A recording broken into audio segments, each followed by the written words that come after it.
Hi guys, well day 5 post-op here.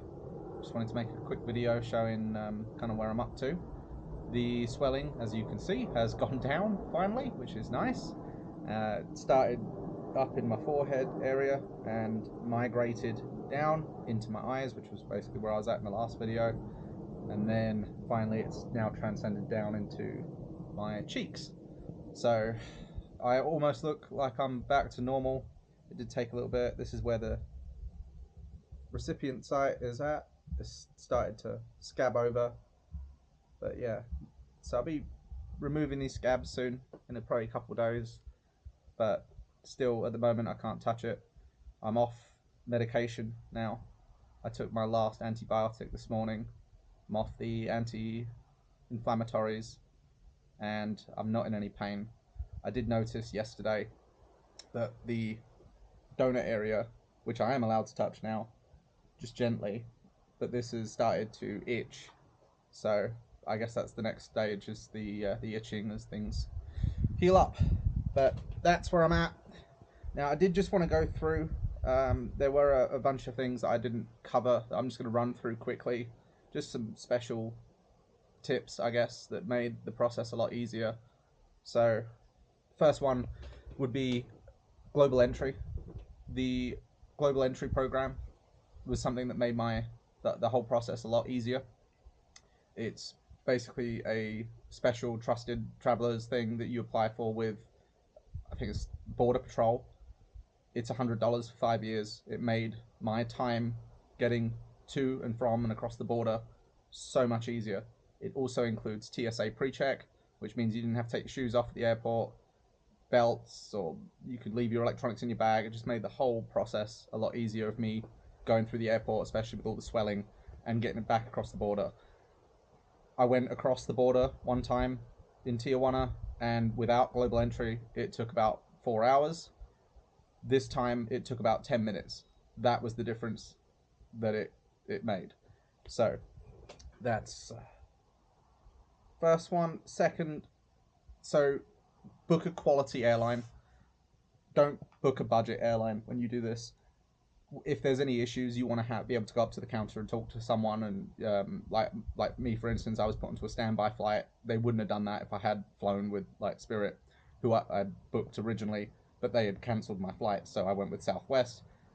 There was an issue. I was either going to be stuck sitting in the airport, or because I booked a Southwest flight, they were willing to put me on an earlier flight, and I know that if you booked a Frontier or a Spirit, they wouldn't have done that stuff. So it's really worth it. Just pay a little bit more and go with an airline that is there to help you and has, you know, a phone number that you can call. Now the medications, like I mentioned, I'm on finasteride and minoxidil. The one thing I will say is I'm not a doctor, so I'm not going to make any recommendations as to what you should do for your medication, but it is something worth looking into for this. A hair transplant is not just one and done. It's not just like a silver bullet for male-pattern baldness. I'm not naturally meant to have hair on my head. It's receded back. I was pretty much at the point of starting to go bald or shaving it all off, so I'm not naturally meant to have any hair. I do, for me, the medications, if I couldn't take them, I wouldn't be doing this. I think I said that in the original video. But you want to get good, solid advice on the meds. Go to YouTube. There is a doctor on there called Dr. Gary Linkov. The guy was amazingly helpful. He does all these videos. His hair transplants, I think he starts at like $30,000. So I wasn't going to go to him for a hair transplant, but the advice that he gives on the medications, amazing. And it's very in-depth. I must have binged all his videos, and it really helped me into making a decision, an informed decision based on the facts. There is a lot of stigma around some of the side effects of the medication, so get it from an actual doctor, not just from your friends or, you know, random people that don't have any qualifications in that area. Number 4, hairline design. So you're going to go in and they're going to draw up your hairline, and you're going to be like, oh yeah, left, right, up, down, you know, whatever, make it look younger, make it look older, whatever. I found it made it a lot easier just to have a picture of or a hairline that I liked, I went for, I wanted a British youthful looking hairline, so I went with a picture of Ewan McGregor from Trainspotting. I thought his hairline design looked pretty good, and we have similar shaped heads, so that's what I did. I thought that made it easier, especially trying to show the doctor and be like, okay, I want it to look kind of like that. That helps a lot, so that'd be a good one. Number 5, the forum on Reddit. So I use Reddit a lot, and there is a hair transplant forum. Wildly helped. Like, it gave me all, it'll give you a vast difference of like where you can go around the world, all different examples of what you'll get in Turkey, what you'll get in Tijuana, what you'll get in Pakistan. You'll see hair transplants all the way from like the cheapest $286 in Pakistan, all the way to like $100,000 with a specialist that can bring you back from like a Norwood 7. So you'll see all a wide array of hair transplants, and I think the more examples you have, especially when you start seeing things like what happens when you go to like one of these Turkish hair mills, or when you're over harvested, it really does put into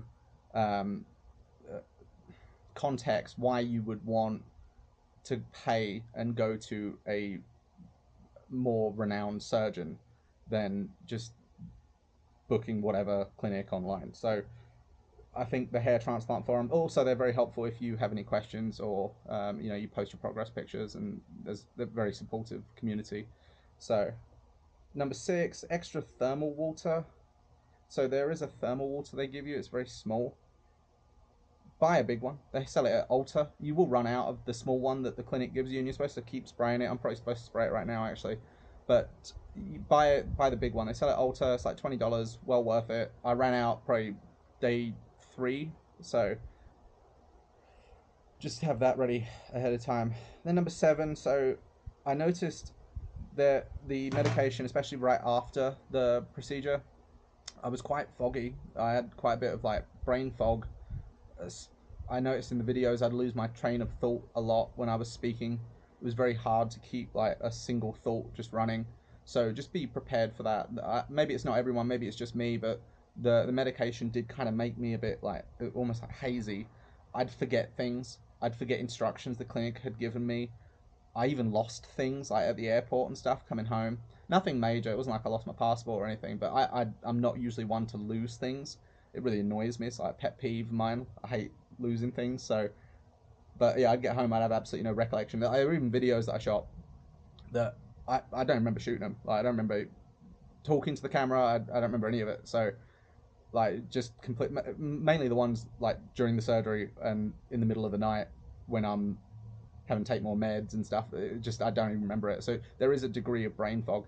I do think it would be helpful if you bring someone with you for the procedure. Hopefully my videos have shown that you can bring someone with you. It is safe, and even though it's kind of boring, they're just going to sit in a hotel room. It might be helpful if you have like a companion that comes with you on the trip. Number 8. So cartels. I've had questions about cartels and how safe the area is. You need to understand that this is Tijuana's medical area. This is their medical section of the city. They make a lot of money from medical tourism. They don't want that messed up. None of that cartel stuff, they don't let that interfere. Cartels don't, I don't think cartels even interfere with this stuff. You're bringing American money into the country, and from other countries around the world. The government wants that medical area to be safe. I did walk around a bit. I didn't feel like it was a dangerous area of the city.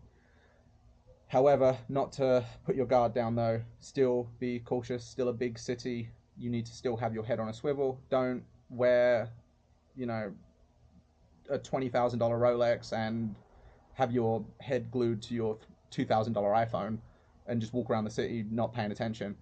It's not like that. You need to still be mindful, still head on a swivel, looking around, just get to what you need to do, get it done, and then go back. Don't go looking for trouble. There is an area of the city, a few areas of the city you can walk to or get to, and if you look for trouble, you definitely can find it. But again, it was no different to New York, San Diego, LA, whatever. So it's just a big city. So keep that in mind. Oh, also the driver that takes you to and from, very knowledgeable guy. He lives in Tijuana and he drives all day. So he was very helpful and he gave me a lot of information. Talk to him. He's a good resource. He will tell you what areas to go to, what areas not to go to. He definitely put my mind at ease as far as the safety aspects go. But there is that element of the the bad things that you hear about in the news, especially in America. We're always warned about traveling south of the border. There can be that, but in this instance of traveling for medical tourism, I didn't encounter any of it. So there's that. And then okay, number 9. So I wasn't paid by the clinic. I wasn't incentivized by the clinic in any way to make these videos. I'm just doing this to pass it on. The other guys' videos, like Rowan Wicks, Moise Samaya, Frederick Riley, all those guys that came before me and kind of started this whole thing and posting videos of their hair transplants at HMR, that really kicked it off, and it really helped me. So I just want to pass that on. If I can think that maybe me doing this has helped even one person feel more confident or more comfortable traveling out of the US to go and get this kind of a procedure done, then it'll have all been worth it. So those are, I think that's just about everything. I guess one more thing I'd probably add is I am absolutely bored shitless. I've been sitting around now for like 5 days doing nothing. You really can't do anything. Can't go to the gym. Can't go in the sunlight. So one more tip I'd probably say. So number 10, have things lined up and ready for you to do. Just like paperwork, computer work, whatever. Just even small things that you can sit around and do while you wait, so that the time is not completely wasted, has helped. So there's been like a list of things that I've had going even before I had the procedure done. I was like, I'm gonna leave these things until this week so that I have things to do at the house. So that has helped greatly just to pass the time. But that's it. Those are my 10 tips for now. Next time that I speak to you will be when I'm doing scab removal, probably day 7 or day 8 post-op. So anyway, thanks very much. Bye-bye.